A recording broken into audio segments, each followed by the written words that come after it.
Right now, somewhere on this planet, an animal is waking up. No alarm went off. No sun has to rise yet. Something inside its body just said now. But the real answer is far stranger than instinct. Every living thing on Earth carries a clock, not a metaphor, an actual biological mechanism ticking inside individual cells, counting time without ever seeing a sunrise. Scientists call it a circadian rhythm. Circadian simply means about a day. And for most of history, humans had one too, running exactly like every other animal's. So what did animals do before clocks existed? They didn't guess, they didn't wait for cues. Their bodies already knew. In the 1960s, a German scientist named Jürgen Aschoff built underground bunkers in Andechs, Bavaria. He placed volunteers inside, sealed off from sunlight, clocks, and any hint of the outside world. What he found changed how we understand time itself. Without a single external signal, people still woke, ate, and slept in rhythms close to 24 hours. Their bodies were running on an internal pacemaker that didn't need the sun at all. It only needed to be reminded of it occasionally. Around the same period, a biologist named Colin Pittendrigh was studying fruit flies. He noticed they hatched from their pupal cases at almost the exact same time each day, regardless of temperature changes that should have thrown off any purely chemical process.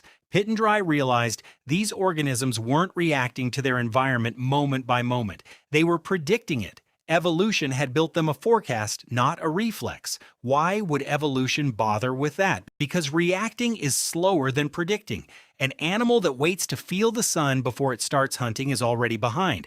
An animal whose body begins preparing before dawn, releasing hormones, raising its temperature, sharpening its senses, gets a head start every single day of its life. Multiply that advantage across millions of generations, and you get exactly what we have now. Bodies engineered to anticipate the planet's rotation. Birds migrate using this same internal system, adjusting for the changing length of days, months in advance. Bears begin preparing for hibernation before temperatures actually drop.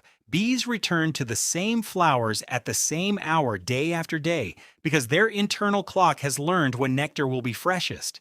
None of them checked a calendar, they didn't need to.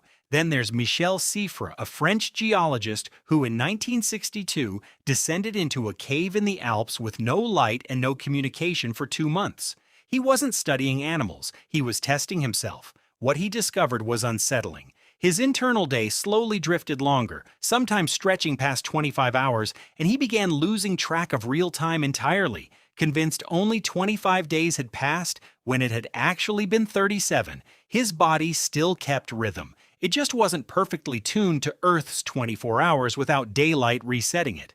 That's the twist most people never hear. The clock inside you isn't perfectly accurate on its own. It needs light. Sunlight hits a tiny cluster of cells behind your eyes each morning and resets your internal pacemaker, keeping it synced to the planet you live on. Take that away, like Siffre did, and your body starts drifting, following its own private, slightly longer day. Here's where it gets uncomfortable. You are still that animal. Your ancestors woke with the sun and slowed down with the dark for hundreds of thousands of years before electric light existed. Your body still expects that rhythm. It still releases melatonin as darkness falls, still expects cooler temperatures at night, still expects the sun's first light to reset everything.